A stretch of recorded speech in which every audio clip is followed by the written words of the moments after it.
रोशन sir के भाई की नेपाल में संदिग्ध स्थिति में डेथ हो गई तो हमें कुछ देर के लिए विश्वास ही नहीं हुआ। हम न्यूज देखे ना तो पैर के नीचे से जमीन खसक गया। कभी कभी समय इंसान को ऐसे जगह लाके खड़ा करता है ना जहाँ इंसान को कुछ समय का चक्र किधर चल रहा है, कौन सी साजिश चल रही है, कौन इसमें इन्वॉल्व हो रहा है, कौन तीसरा इंसान तो नहीं इन्वॉल्व हो रहा है, आखिर वो 5 लोग कौन थे और उसके साथ क्या कर रहे थे। पूरी संवेदना है परिवार के साथ। हमसे जो कहेंगे लोग हम वो हर संभव मदद करने को तैयार हैं, चाहे जो कुछ वो कहें। बड़ी दुखद खबर के साथ कि जिस तरह से इस मामले को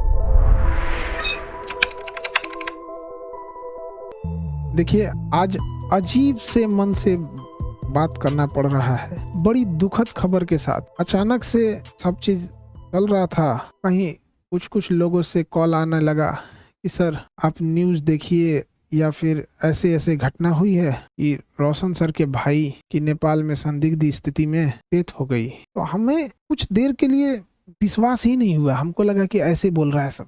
आजकल एक न्यूज वगैरह के चक्कर में हमको लगता है ऐसा, तो हम डांटे भी, तुम लोग को ये सब नहीं समझ में आता है, कुछ से कुछ बोलते रहता है। तो कुछ पल के लिए विश्वास नहीं हुआ कि ऐसे कैसे हो सकता है। फिर धीरे धीरे कुछ लोग न्यूज भेजने लगे, फिर न्यूज पे देखे। जब न्यूज देखे ना तो पैर के नीचे से जमीन खसक गया। एक समय एक कैसा अजीब करवट ले रहा है, किस दौर में किस स्थिति में समय चला गया है, आखिर ऐसे कैसे हो गया। देखिए, जब वीडियो देखने के बाद एकदम दिल दहल गया। किसी परिवार के लिए इससे कठिन दौर क्या आ सकता है। भगवान इस कठिन दौर से निकलने के लिए उनको सहन शक्ति दे। इतनी भयानक स्थिति और इतनी कठोर स्थिति में वो कैसे निकल पाएंगे लोग। इस घटना के बाद पता नहीं कैसे परिवार सहन करेगा इसको। इस कठिन दौर में हमारी संवेदना परिवार के साथ है। जब कभी आदमी ऐसी खबर सुनता है तो दिल बैठ जाता है। किसी के परिवार के साथ ऐसा ना हो, दुश्मन के परिवार के साथ भी ऐसा ना हो। हमारी पूरी संवेदना है परिवार के साथ। हमसे जो संभव हो सकेगा हम अभी परिवार किसी बात करने की स्थिति में नहीं होगा। हम इस चीज को समझ सकते हैं कि किसी के साथ ऐसा ना हो, लेकिन हमसे जो प्रयास होगा, हमसे जो कहेंगे लोग, हम वो हर संभव मदद करने को तैयार हैं, चाहे जो कुछ वो कहेंगे। इसमें सबसे जरूरी बात क्या है कि जो मीडिया को काफी संवेदनशील होने की जरूरत है। जो ऑथेंटिक न्यूज है वही चलाएं। अलग अलग इधर उधर अफवाहें या अटकलों पे ना जाएं। ये बहुत संवेदनशील मामला है और पुलिस अपना एक ऑफिशियल बयान जारी करे जिससे कि स्पष्ट हो सके चीजें क्या हैं और जल्दी से जल्दी इसका पोस्टमार्टम रिपोर्ट सार्वजनिक किया जाए।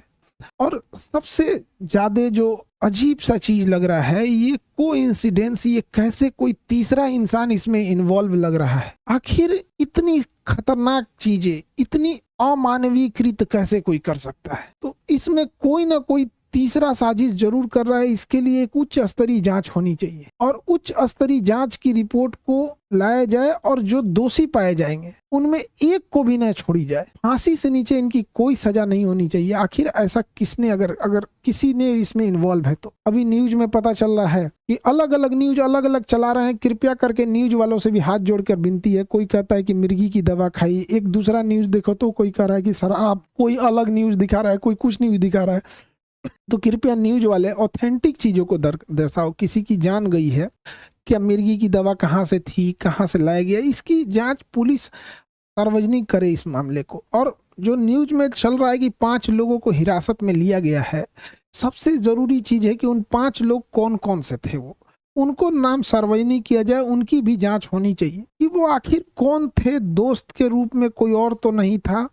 ये तीसरा एंगल कोई हो भी सकता है। इसमें इस चीज को नकारा नहीं जा सकता है कि जिस तरह से इस मामले को तूल पकड़ाया गया, एक गार्ड का मैटर था, अपना सॉल्व हो जाता इसको, लेकिन इसको इस तरह से तूल पकड़ाया गया इतना बड़े लेवल पे। और इधर ये जब ये घटना सामने आती है तो कुछ समझ में नहीं आता है क्या करें। इतने कठिन परिस्थिति में पूरे लोगों को से भी विनती करते हैं कि परिवार का सहानुभूति रखें और इस बात पर जोर दें कि तीसरा एंगल पर जांच हो और जो लोग संदिग्ध, नेपाल ने किन 5 लोगों की गिरफ्तारी की है उनकी भी जांच होनी चाहिए और एक उच्च स्तरीय जांच बैठाकर जो भी दोषी पाए जाएंगे उनको फांसी से नीचे सजा नहीं होनी चाहिए। देखिए, जो इंसान अब पुण्य आत्मा अब दुनिया से चली गई, भगवान उनको शांति दे, लेकिन यदि इसमें जो इन्वॉल्व है उसको पुलिस पकड़ लेती है या उच्च स्तरीय जांच में आती है तो कहीं ना कहीं ये उचित रहेगा। इस कठिन परिस्थिति से अजीब सा समय ले आ देता है। कभी कभी समय इंसान को ऐसे जगह लाके खड़ा करता है ना, जहाँ इंसान को कुछ समझ में नहीं आता है क्या हो रहा है, ये समय का चक्र किधर चल रहा है, कौन सी साजिश चल रही है, कौन कौन इसमें इन्वॉल्व हो रहा है, कौन तीसरा इंसान तो नहीं इन्वॉल्व हो रहा है,